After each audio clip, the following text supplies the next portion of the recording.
শীতে সিঁদুর করেছি, আগে যেন সেই শীতের সিঁদুর আমার উদানকে আলোকিত করে রেখেছি। তবে বেদনা, এই শীতের সিঁদুর পরারও নিয়ম আছে, আমি যা বলবো তুই পালন করবি। আমি তোমায় কথা দিচ্ছি, তোমার বডি তোমার কথা যাবে অক্ষরে অক্ষরে পালন করবো বাবা। এই শীতের সিঁদুরকে কিভাবে পরিধান করতে জানিস?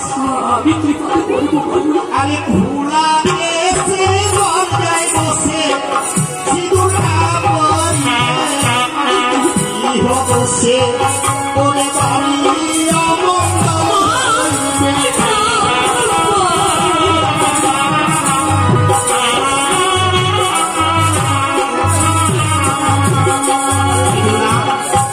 যেই নারী ঘোলা দিছে দরজায় বসে করে সিঁদুর পরিধান করে, সিকি হতে যদি সেই সিঁদুর ঝরে পড়ে ওই মৃত্তিকা আরো করে, সেই সিঁদুরে যদি তার স্বামীর পদতলে লাগে, কোন জীবজন্তু যদি সে সিঁদুরে পা দেয়, তবে তার সংসারে অল্প দিনে তার স্বামীর আয়ু নষ্ট হবে।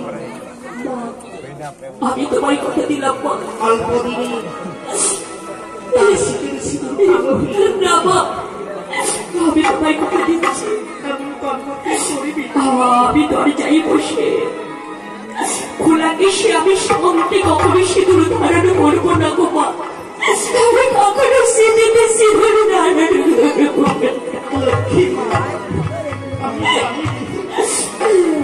ছোট থেকে তোরে বড় করেছি, কোনোদিন তুই মায়ের কথা লঙ্ঘন করিস, আমি করিবিও। না বলো দেখ তোমার লাঠে বেসর পড়েছি, কত সুন্দর আলোছি তোকে। তবে আর কি কথা বলি, এই জগতে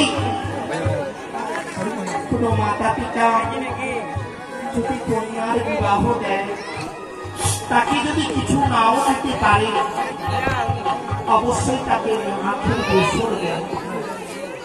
তবে কেন দেয় জানিস? শোন, আরে বেসর বিহনে মানে শয়নে না যাবে, বসে তোর স্বামীর আয়ু নষ্ট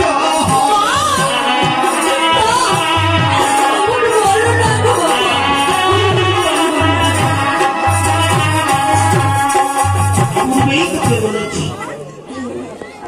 নারীকে আবার দুই ভাগে ভাগ করেছে, লক্ষ্মী স্বরূপা, নারী স্বরূপা। নারীদের বাম পাশের দিকে নাকের ছিদ্র রয়েছে, সেই ছিদ্র দিয়ে যে নিঃশ্বাস প্রবাহিত হয়, সাপের বিষে খুব বিষাক্ত। সেই বিষকে শোধন করার জন্য নারীরা বাম পাশে নাকের বেসর পরিধান করে। একবার চেয়ে দেখ তোর উদানীবাসীদের নারীদেরকে, ডান পাশে বেসর করে নাই, কোনদিনের যাবে বেসর ছেড়ে তুই স্বামীর ঘরে শয়নে যাবি না। সেই কার নিঃশ্বাস যদি তোর স্বামী অল্পে যাবে, অল্প দিনে নিজের স্বামী হারাবে।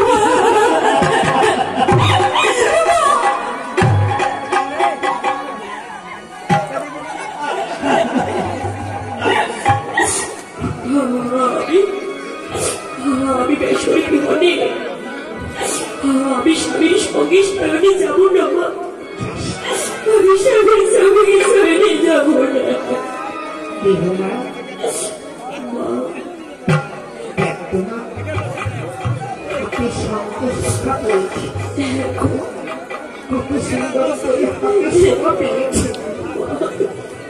জানিস এই শঙ্করপলা তোর কে হয়? আমাকে হয়তো আমি তো তা জানি না মা। এই শঙ্করপালা হলো তোর পিতার, আমি তোর মা। যখন কিন্তু শ্রী গঙ্গা জল দিয়ে ব্রাহ্মণ প্রহিতকে ঘরে ডেকে এই শাখা থেকে করিয়ে দিল, যখন তোর পিতা তার জামাই হস্তে তোকে অর্পণ করল, এই শাখা পড়া তার বোধ কঠিন। এই শাখা পলা যখন সিঁদুর পরিধান করবি, এই শাখা পলাকে প্রণাম জানাবি। তুই যখন এই শাখা পলাকে প্রণাম জানাবি, সেই প্রণাম তোর পিতার আমি পাবো। ওরে কপাল নষ্ট হতে যাবে। তাই কোনদিনের জন্য শাখায় শাখায় ঘর্ষণ দিবি না। যদি শাখায় শাখায় ঘর্ষণ দিস, অল্পদিনে স্বামী হারাবো, অল্পদিনে কলঙ্কে পরিণত হবে।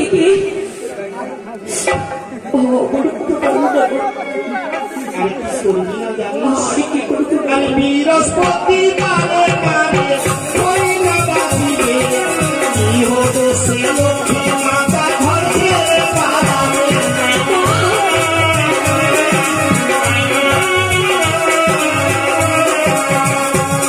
আমি যে বাঙালি বৃহস্পতিবার হইবা ভাবিবে, অল্প দিনে লক্ষ্মী মাতা ঘর ছেড়ে পালাবে।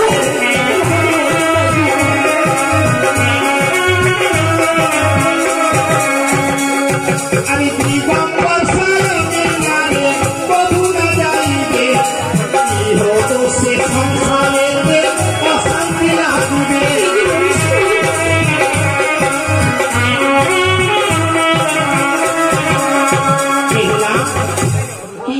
দিগম্বর কথার অর্থ হল উলঙ্গ অবস্থা, যাকে বলা হয় শ্যামার আরেক রূপ।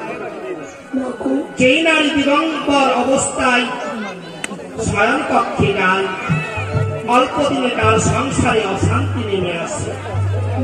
কোনদিনের জন্য দিগম্বর অবস্থায় তুই শয়নে যাবি।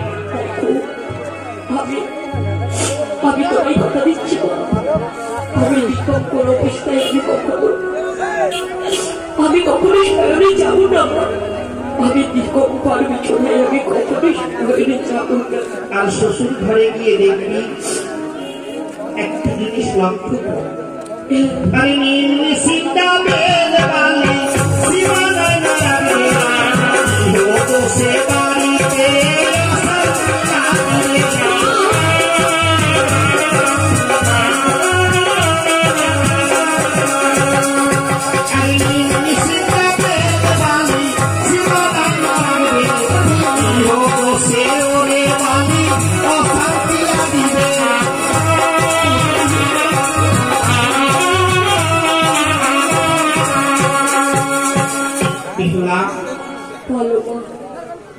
নিম্নিসিন্দাবে।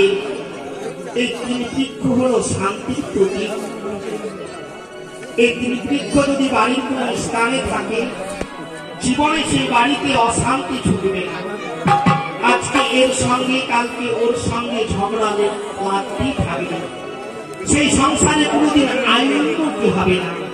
তাই ওই তিন বৃক্ষের মধ্যে যে কোনো তবে দুটি বৃক্ষ বেছে নিতে হবে।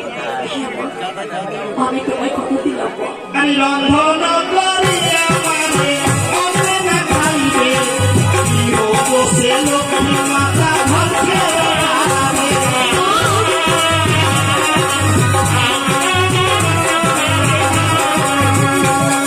এই যে বাঙালি রন্ধন করে অন্নেতে খায়, অল্প দিনে লক্ষ্মী মাতা দূরে পালিয়ে যায়।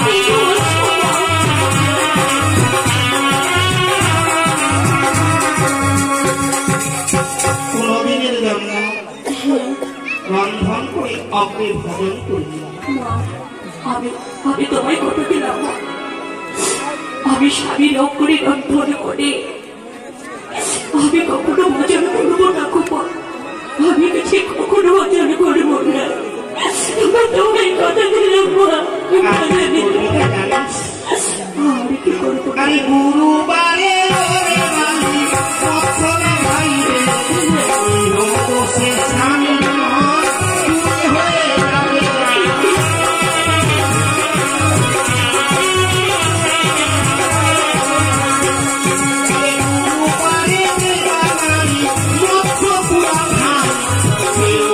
সে স্বামী হয়ে যাবে।